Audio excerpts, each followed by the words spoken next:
Okay, time to get to next lesson. Lesson 15, Palette Automation, the Basics, Part A.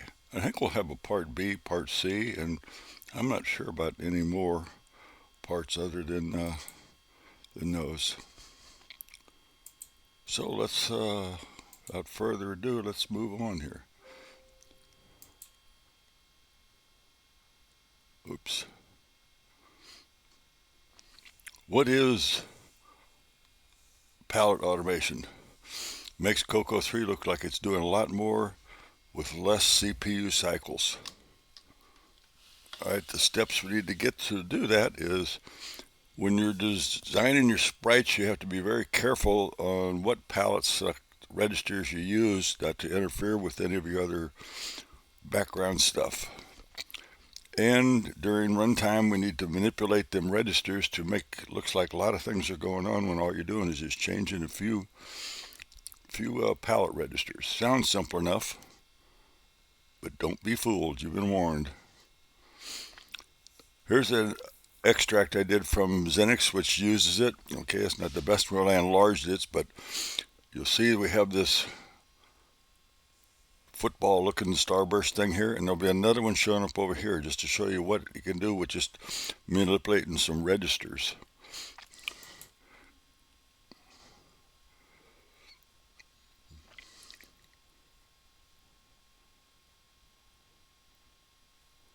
Okay, we'll look at that one more time. Okay, that's just, it's both the same, just manipulating registers to show different series of events.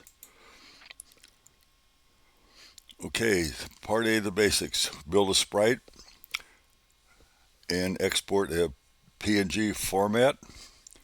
We'll convert that PNG format to FCBs.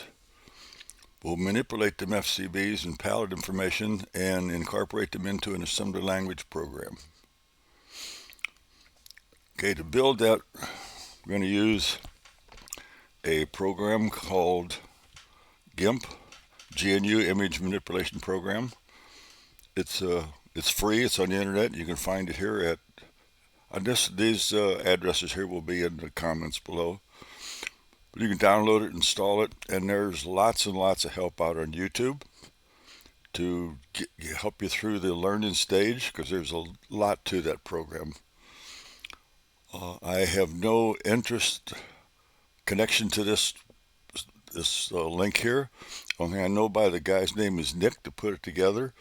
He has a class or a school or a series of how-tos. It's very, very detailed. I found it years ago, and I think it was like $17. That's for a lifetime subscription. Anything changes in GIMP, he changes it. I refer back to it from time to time because I forget all the options you can do with GIMP. So anyway, that's one good place to learn how to use it. Below down here is the sprite we're going to build.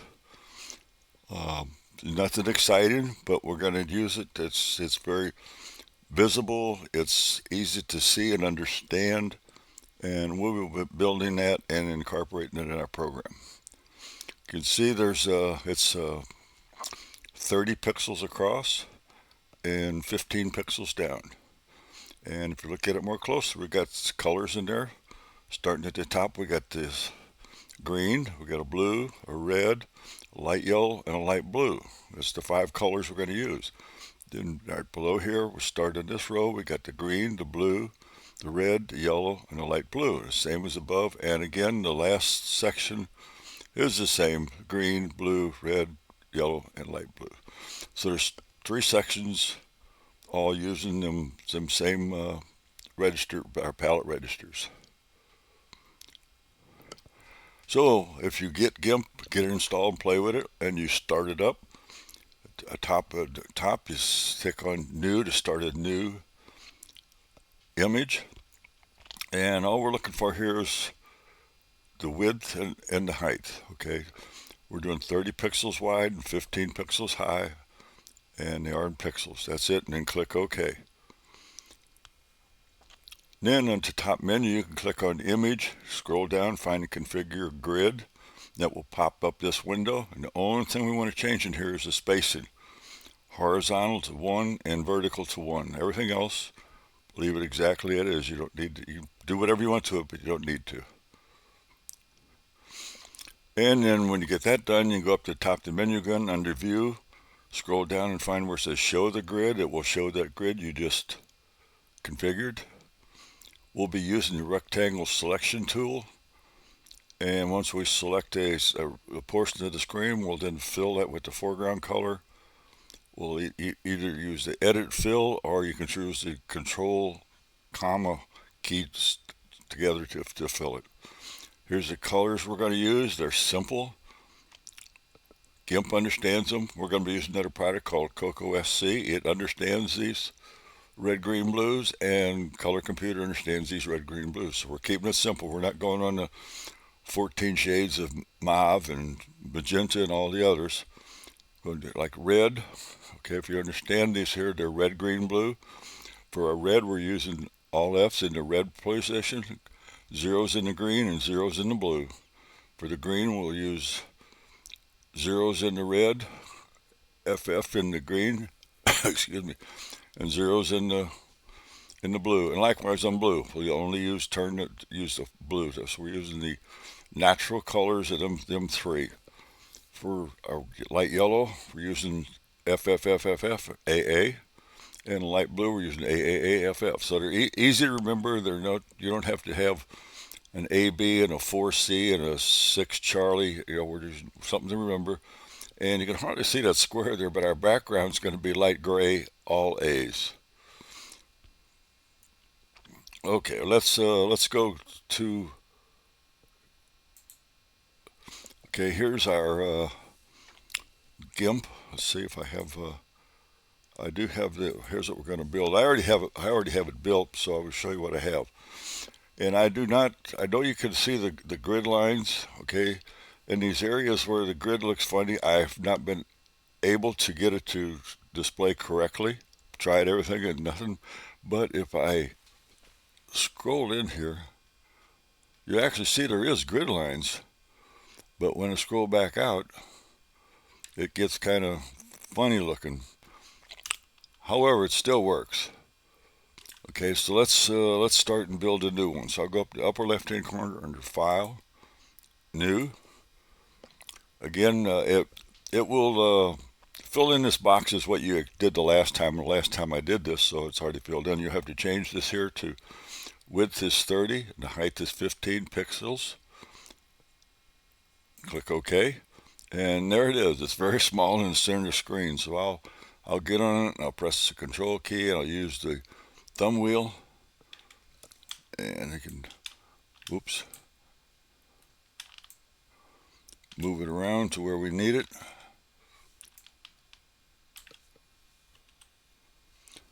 All right, now we'll do image, scroll down, find configure grid, and we'll change this here to 1 and 1, and that's all you have to change. The rest of it's all okay. Say OK. Go back up to View. Scroll down. Oops. Scroll down where it's click on Show Grid, and there's the grid. And you can change the color of the grid lines. Again, on my screen, I see all the grid lines perfectly, and over here they're kind of checkerboardedy. I don't think that's a very good word, but okay. So let's start. Okay, now up here. Well, first we need to do some colors. Over here on the left in this box here, here's our color. Okay, you'll see there's two little square boxes. It's the foreground and the background. And we're going to click on the one for the background. And it will bring up this selection chart. Now, I've already did it, so mine's okay. We're down here in this notation. If you just type in all A's, like we talked about in that last sheet, and then click OK, that will paint your background with the light gray we're going to use. For the foreground, we'll click on the foreground square and bring it up. Well, the first one we're going to use is the one that's already selected, is the light blue. Again, you can just type it in there, AAAAFF, and that will be our first selection. Up here on top, There's a rectangle selection tool. We'll click on that. We'll go down to this bottom row, and it's hard to see with that highlighter on there, but just you practice, you'll be able to select these squares. We'll go down through here, and there's our selection. Now, if you can go up to the top to edit and scroll down where it says fill with foreground color and click on that, and we'll click that off. And there's our first row. Now, we didn't click on the last one because we're not using, remember, we're 30 pixels wide. We're only using 29, but remember, every byte contains 2 pixels, so we're not going to be using that last one.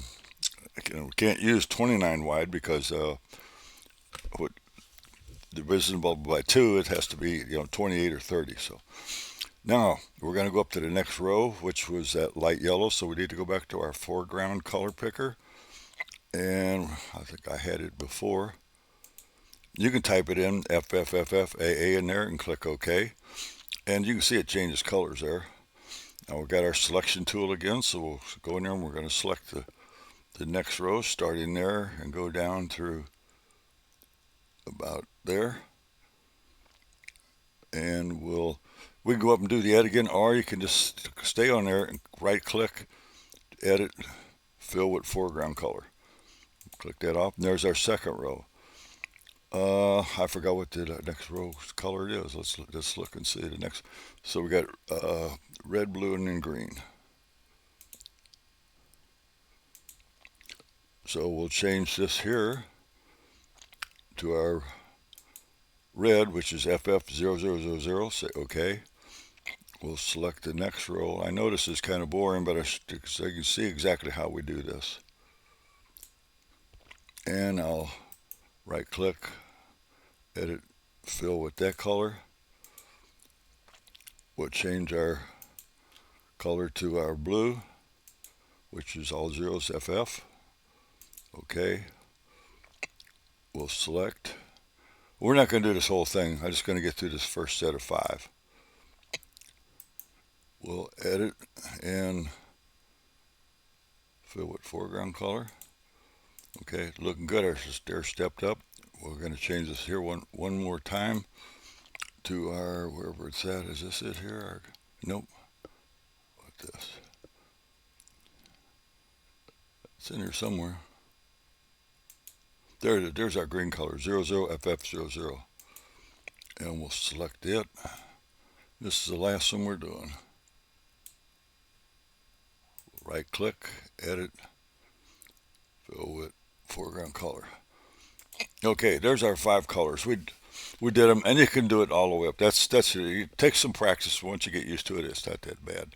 So since I've already done that, there's what it looks like when it's all completed. 5 colors, same 5 colors, same 5 colors. Now what you want to do is save that. Go File, Save As, and put it where you want, okay? And it's going to be, oops, I need to bring this over here. When you click, this is what you get. You can give it a name, whatever you want, and the extension is going to be XCF, and that's going to be the name of this file, so you can come back and edit it whenever you want to later and save it where you want. Mine is called Lesson 15A XCF, and I have it in a directory called COCO Channel Lesson 15. You build your own wherever you want them. I'm not going to save it because I already have it. So now we've got the file saved. We can bring it back in and change it whatever you would like to do. Maybe you want to change some colors or add something. The other thing we want to do is go up to File, scroll down, and we need to make that PNG file, or the actual image. Go down here to Export. All right, I should do this here. First time you do it, you want to do it Export As. And then again, select your own folder where you want to put them. Mine's going to be in Lesson 15. And I called mine Lesson 15A.png. Okay, and you can click on Export. It says already exists. You want to place it? I'll say yeah, because it's the same thing. This box comes up. I never even read it. I always save it. Just say Export, and there it is. It's done. So we are done with GIMP. The next thing we want to do is bring up your favorite text editor. Why did I say that? That's not what we want. We want to bring up COCO SC. But, dude, I better explain what that is. COCO SC by Paul Fitzgerald. Okay, it's a very, very good program that he's put out there for everybody to use. And there's a how-to on COCO Nation, the tech number 2. Here's the link. I'll have it in the description below. You can watch that. It's quite long, but very detailed on how to use this COCO SC program. I also built one on how to display full screen graphics with it some time ago. You'll probably be more confused after watching it than you will when you start it. Went back to try to do some full screen things using, because I had forgotten all the steps, and I couldn't. I just said I got to start over, so I rewrote what I did. There's a C program in there that takes the images and the FCBs and that. I rewrote the whole thing where it's less confusing steps. Anyway, maybe someday I'll rewrite it for you guys. And where you get the COCO SC program, here's the link. Again, it will be below. It's a very, very good tool. And here it is. Okay, I've got it up. Okay, now we'll go to where I saved all our stuff. And in here, I've got that PNG file right here. I'll click on it and I'll drag it over and drop it into that window. We'll get rid of that. Okay, so here's COCO SC. You see, here's our image that brought it in. It understood all of them AAs and F00s and all that. It understood it well.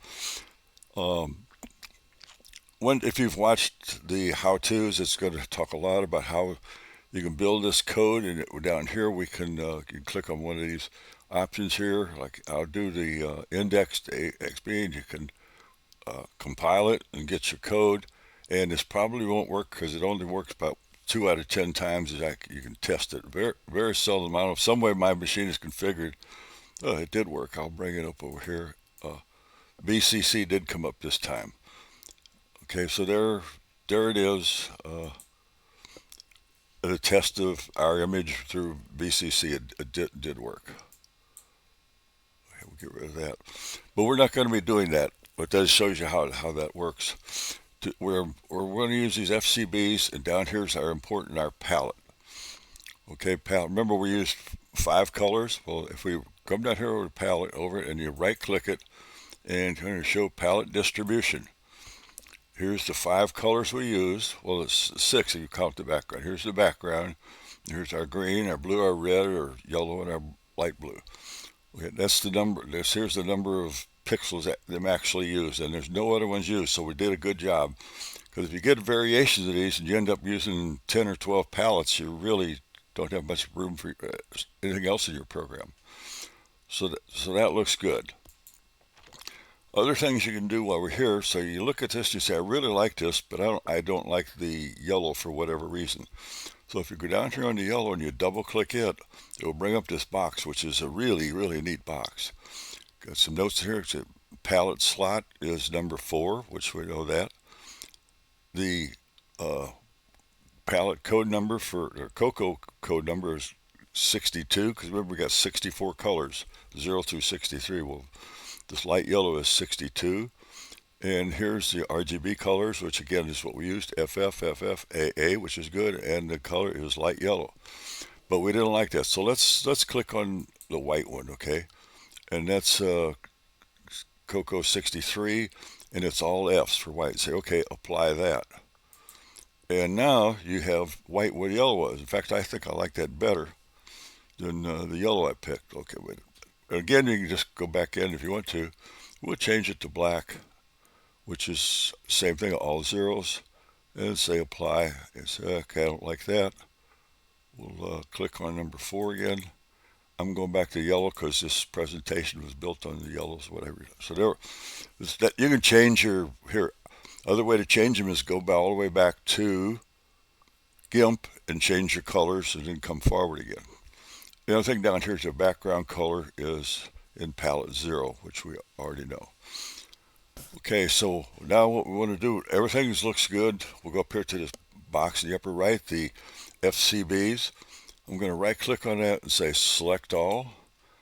It will select them for you. I'm going to say click on right again and copy. And then you can bring up your whatever your favorite text editor is.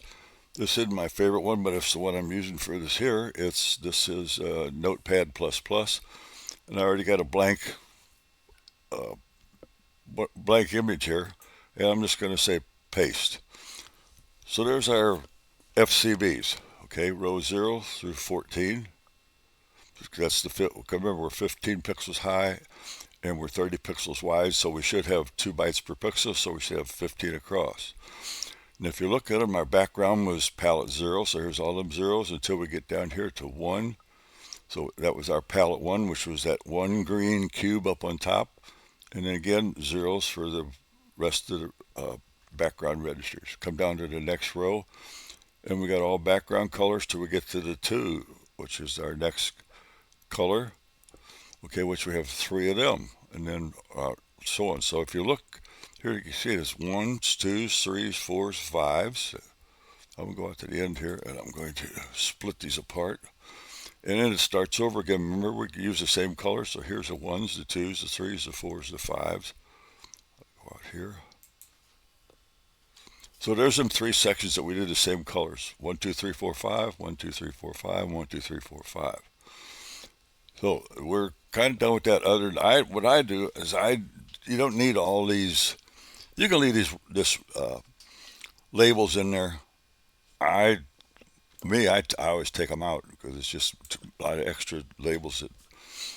So that's ready for our program now. So I'm going to do under what your editor does, a Control A, it selects all. I'm going to right click and say copy. I'm going to go to our program. It's already in there, but here's that same thing we just looked at. I would paste them FCBs, the stuff we just pasted in here, and there's what we're going to use in here. The only thing we're going to do is we're going to add a label to it. I'm calling mine lesson 15B or less 15A, and we need one other FCB that's got our width and our height, which is 15 by 15, if you remember. So therefore, we got everything in our program. Now we need to go back to one other thing back. We need to go back to COCO SC. We need one other thing. Go down there and right click again. Go all the way down the bottom. It says copy the palette to the clipboard. Do that. Go back to our. You can do it anywhere you want. I'm going to put it here so we can look at it, and I'm going to paste it in there. Now there's the palette. Okay. 56 is that gray. It's a hex 38, and here's all we used a background and 5 other colors there, and the other ones are all zeros. Okay, so there's our palette. So we want to get that in our program. So if we go back to our program, we scroll down here. Here's our palette info, and here now I've changed this one thing here. I got the BGC. I'll explain that to you later, but here's the other ones that you can paste in. So there's everything we've gotten from GIMP, COCO SC, all into our program now. Now here's maybe what you want to see what we're going to do with the program. I'll try to keep this as short as I can, but it's a lot of ground to cover. Okay, and a lot of stuff you have to refer back to lesson 13, 14, all them ones of what we're doing here. This is all the same stuff we did the last time, including these 2 includes, and we're not listing them out. Here's our screen beginning address, because we're going to address some screens down in lower memory, starting at 2000, length is 6000, and it ends at 8000. Screen width is 256 pixels. It's 128 bytes, but it's 256 pixels. Number of lines, that's the whole screen height. We don't use it. That one does. Doesn't need to be in there. Now, as far as the palette, our background, I got underscore BCC, and that's the palette number, which is 0, which we know. And the background color, I'm using the 38, or it was 56 decimal. You can come in here, you can change this here to whatever you want. You can change that to 00 as the color, and you'd have a black background. So that's why I used the BGC, because you can, with changing one line, you can make the whole background different. I got a couple of direct page items that we're going to use some counters in. Program starts at E00, and a lot of stuff is we've been doing for over a year now, so we're going to do the same stuff. Initialize our random, turn the interrupts off, store our stack, repoint the stack, high-speed poke, store pallet. We're going to store the current pallet, and the pallet we just remember the pallet we just pasted in here. We'll put it into the pallet register, so we'll have the new one that we brought across. Again, we did this here in the last couple lessons. We're going to use 1A. Remember what 1A was? Okay, 1A here was 256, 192, 16 colors. Uses 6,000 bytes of RAM. We're going to use that same one again. Put that in. We're going to store that in that IM graph. Load that and do set mode. If you want to know how that works, look at lesson 14. Then we're going to map them 3 display pages down in low memory. We're going to do 30, 31, and 32. Down into low RAM, we're looking at RAM. We're looking at from 2000 to 7FFF. So we'll do that again. FFA1, start at page 30, and set graphics. Again, look at lesson 14. Clear screens, the same thing. We're going to branch down and we'll clear this with the background color from 2000 up through 7FFF. It's all clear stuff. Now, next thing here is load X3030. No, that's not a rifle or anything we're using there. That's a screen address. Remember, our screen now is mapped into 2000 to 8000. So 3030 is kind of in the upper part out towards the middle. You can experiment with wherever you change that is where that sprite is going to display. Then we're going to branch subroutine to less 15 display, which is right here. All right, we're going to load up register U with less 15A. Remember, we give it a name. It's right here, less 15A. Load D with U++, which is going to get our width and our height and bump it down 2 bytes. So now we're starting the beginning of our display. And we're going to do some pushes, loading some counters, and you can look at these here. We're getting everything set up to do this, for I equals J equals loop again. So loop 0, we're going to load B with the X counter, which is number of columns across. Load A with U plus and store it at X plus. So we're going to load it with this byte here, and we're going to store it at that 3030 address. Then we're going to get the next byte and load it at 3031. So anyway, that's all it's going to do 15 times till we get all the way down here to the end. Branch study, we're going to do that loop, and we're going to get here. We're going to load B with the screen address divided by 2. Remember, our screen width is 256 pixels or 128 bytes. We're going to hold it at 128. We're going to subtract the width, add B to X, and go. I probably need to explain that just a little bit more. So if we can look at what we're doing here. Remember, there's a screen all above this sprite. There's a lot of screen on this side. There's a lot of screen on this side and a lot of screen before. We're just out in the middle somewhere. Okay, in this particular example, we're at 3030. So that's right here at this very first pixel. And as we go across 2 bytes at a time, 15 times, goes across, goes across, goes across, goes. We end up one pixel over from the end of this row. So we're sitting there, and where do we want to end up? Back here on this second row at this pixel. So if we're here to go down 1 row, we add 128 bytes because that's our screen width divided by 2. We'll drop right down here. Now to get where we want to go, we want to back up the width, which is 15. So we're going to back up 15, bang, bang, bang, bang, bang. We're going to end up right here. Then we'll go to and we'll fill this row in. We'll end up here. 128 will come down. We'll back up 15 and start there. So that's what that code is for. Load up the width, subtract the width, add that, and we've backed up. Then we're going to decrement what's on the stack. Say, okay, have we done all 15 lines up and down? No, nope, go to 0, load up our column counter and go through this loop again 15 times in both of them, and we're done with displaying that sprite. Not the best way to display a sprite, because we're also, remember, we're going through it, we're displaying an awful lot of bytes that are background. We don't need to, it's already out there, but that's another lesson, another time. We're just doing this to blast it on the screen as fast as we can go and not worrying what else is on the screen. So did that 3030 display. Now we're going to put X, we're going to put 5060 in there and go do the same display. We're just going down farther down in the screen, right in the middle of the screen. Remember, we got to stay below 7FFF. And be farther over to the right, go do it again. Then we're going to go 7020. We're going to go down towards the bottom of the screen and over towards the left and display it again. So we got three of them sprites on the screen. One, two, three. They're up there. Then we're here, going to look for a character from the keyboard. We're going to sit here and loop till we get a character. When we get a cue, we're going into job. But now, excuse me, we're going to do new palette. The new palette is just a random changes of the numbers. So we're going to start with palette 1 because we don't want to change our background palette, which was palette 0. So we load up FFB1. And we only want to change our 5 colors that we're working with. So we'll just put a 5 in there and we'll push that. We'll get a random number. We'll mask out everything else and it's going to leave us with a 0 to 63 because remember, Color Computer has 64 colors, 0 through 63. One of them colors were stored in FFB1, decrement S, and we'll bump to the next one and just go through that loop 5 times. So all 5 color palettes that we're using are going to get changed to some random stuff.